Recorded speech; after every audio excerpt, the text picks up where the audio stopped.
So friends, in this video we shall study one-person company, which is quite similar to proprietorship, but it has company's features into it.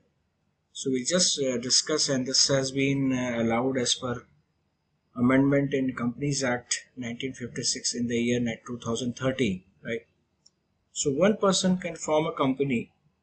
So what all features are there? Just this is becoming very common nowadays. So definition is Companies Act defines a one-person company as a company that has only one person as its member. Furthermore, members of the company are nothing but subscribers to its memorandum of association, shareholders. So an OPC is effectively a company that has only one shareholder as its member. Such companies are generally created when there is only one founder promoter for the business.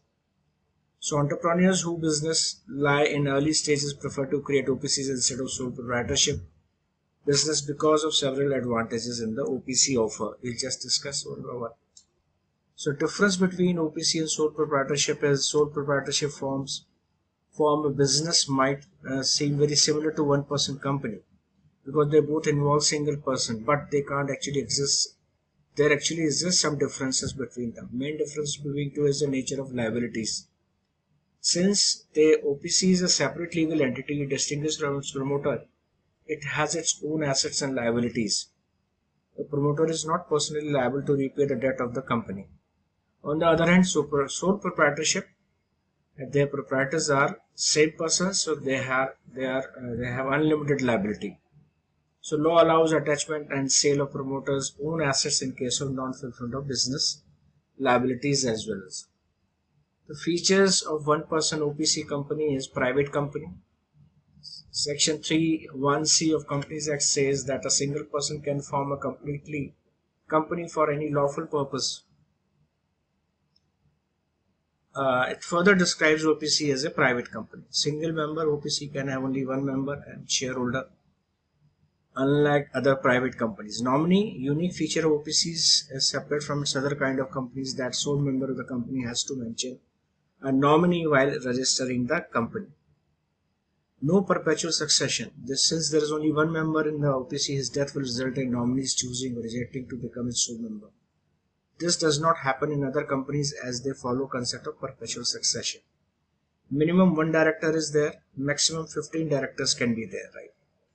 So minimum is 1, maximum is 15. No minimum paid of capital.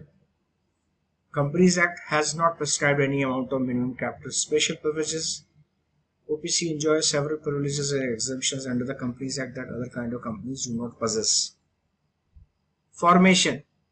OPC.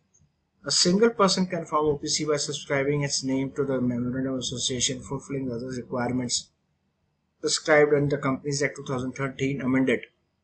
Such memorandum must state details of nominee who shall become the company's sole member in case the original member dies or becomes incapable of entering into contractual relation. The memorandum and the nominee's consent to his nomination should be filed with the Registrar of Companies along with an application of registration. Such nominee can withdraw his name at any point of time by submission of requisite application to the registrar. His nomination can also be later on cancelled by the member, the means director of the OPC. Membership. Only natural persons who are Indian citizens residents are eligible to form OPC. The same condition applies to nominee of OPCs. Further, such natural person cannot be a member of nominee more than one OPC at point of time. So they can be a member or nominee of only one OPC at a time. It is important to note that only natural persons can become members. This does not happen in case of companies, wherein companies themselves can own shares and members. Further, law prohibits minors from being member of or nominees of OPCs. Conversion of OPCs into other companies. Rules regulating the formation of one-person company excessively restricts the conversion of OPC into Section 8 companies, that is, companies that have charitable objectives. OPC also cannot voluntarily convert into other kind of companies until the expiry of 2 years from the date of its incorporation. So for 2 years it has to exist as OPC. Privileges of OPC company: they do not have to hold any AGM. Financial statement need not include cash flow statement. Company secretary is not required. Provisions related to independent directors do not apply to them. The article can provide for additional grounds for vacation of a director's office. Several provisions relating to meeting quorum do not apply to them. They can pay more than remunerations to directors than compared to other companies. OPC, this concept is new in India. It is becoming very common in Singapore and USA. A company only natural person who is an Indian citizen or resident can be a form OPC, and a nominee will also be a resident Indian only. No NRI they can form OPC or they can be nominee in OPCs. Features of OPC are which requires only one person as subscriber. One person who registers one person company is not eligible to incorporate more than one person company. The memorandum of OPC must indicate the name of the person with his prior written consent and the prescribed form who will become a member of the OPC when subscriber or the original director dies or is incapacitated to contract. The nominee to the memorandum at one person company shall not be eligible to become a nominee for more than one such company. Advantages: OPCs has many advantages: compliance burden, audit, display of financials. This is not required. Only will be required to comply with provisions applicable to private companies only. However, OPCs have been provided a number of exemptions and therefore have less compliance. Organized sector of proprietorship company. OPC will bring in unorganized sector of proprietorship into organized version of a private limited company. Various small, medium, SME enterprises doing business as sole proprietors might enter into a corporate domain. The organized version of OPC will open the avenues for more favorable banking facilities. Proprietors always have unlimited liability. If such proprietor does business through OPC, then liability of member is limited. Minimum one shareholder, one director, one nominee. No need of minimum share capital. Letter OPCs to be suffixed with the name of the OPCs. The one person company has to be suffixed with the name of the company. Like limited company in case of public and private limited in case of private limited.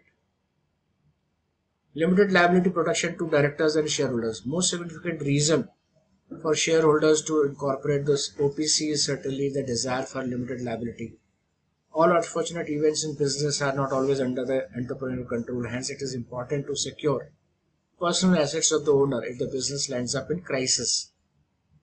So if there is any default against OPC, the director's personal assets cannot be attached. While doing business as a proprietorship firm, personal assets of the proprietor can be at risk, but in OPC it is not so. This means only loss and debt, which is purely a business nature, will not impact personal savings or wealth of the entrepreneur. It is business is unable to pay its liabilities, the individual has to pay such liabilities of the case of a sole proprietorship, and the individual is not responsible for such liabilities in case of OPC. OPC gives the advantage of limited liability to entrepreneurs, wherein the liability of member will be limited to the unpaid subscribed money. This benefit is not available in case of sole proprietorship. Thus, OPC allows the individual to take risk without risking her or his personal assets. One person company is a private limited structure. This is most popular business structure in the world. Gives customers a sense of confidence. So adequate safeguards are there. Loans can be availed from the banks, and complete control of the company with the single owner. And they can appoint as many as 15 directors in OPC for functional needs without giving any share to them. Right? They won't have any share in the company. Only directors will be there. Right? They will be having operative functions only, operations part. Advantages: easy to manage, no requirement to hold AGM, board meeting, quorum is not required, one person is there, minutes, only one director, so it is not required also. Filing with ROC, so charge has to be filed with the Registrar of Companies Act, and perpetual succession. OPC being an incorporated entity will also have feature of perpetual succession. Will make it easier to raise capital for business. OPC is an artificial entity distinct from its owner. Creditors should therefore be warned that their claims against business cannot be passed against the owner. Tax flexibility and savings.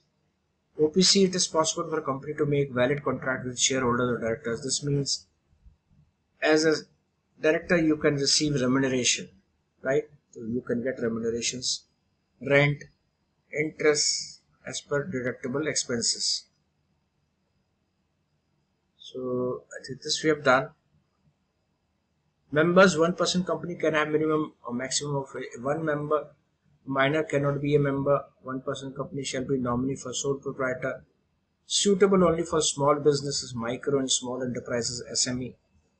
Business activities, non-banking financial investment activities including. Cannot carry out NBFC functions, one-person company.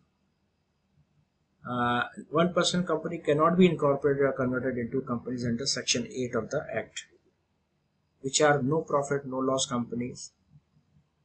Perpetual succession, this is very considered a super legal entity being created for perpetual succession. That is continuation of the company even after date of the retirement of the member is also challenged because the nominee whose name has been mentioned in the nominal association will become the member of the company in the event of a death. However, it is doubtful that it would do any good for the company because one person is not being member of the company, also not involved in day-to-day operations of the company, would not be able to succeed the business after death of member. Though a act extensively exemptions one-person company in terms of conducting AGM, EGM, and quorum of meetings. So perpetual succession may be there, may not be there. These procedural companies with respect to incorporating one-person company makes it less attractive for sole entrepreneurs. Separations. This is one of the characteristics of the company which is seriously challenged by the new companies where a line between ownership and the control is blurred. Other disadvantages: a person shall not be eligible to incorporate more than one-person company, become nominee in more than one such company. NRIs are not allowed to be part of it, and to appoint a nominee and the requirement to appoint a nominee for incorporating a one-person company. Voluntary conversion. Uh, Voluntary conversion into private limited company is not permitted unless 2 years of expiry date of incorporation of OPC. Though it is paid up share capital exceeds 50 lakhs, paid up share capital or its average turnover exceeds 2 crores within 2 years, 2 months, the OPC could be converted into private limited company. OPC has to communicate voluntarily conversion to a registrar of companies and form INC 5 within 60 days. For converting into private limited company, OPC is required to have 2 directors and 2 members. So again, this is given here, right? Same. So conversion is made by just passing a special resolution in the general meeting. It is checked for no objection certificate. So paid up capital exceeds 50 lakhs or turnover exceeds 2 crores, then it is obligatory. It has to be converted within a period of 6 months from the date from the paid up share capital exceeded 50 lakhs or on the last day of the related period in which the aggregate turnover surpassed 2 crores years. So friends, this was all about OPC, which is a new entity other than NLP. So I think this will be a lot of people will be opening these form of accounts in future. So you must have proper track of record what KYC documents are to be obtained while opening a one-person company and what is the difference between a proprietorship and a one-person company. Hope you liked the video. Do give your comments, any suggestions, any feedbacks, any query, any questions. Please connect to me. I'll be glad to connect with you all. Thank you all. Have a nice journey through my website. Thank you.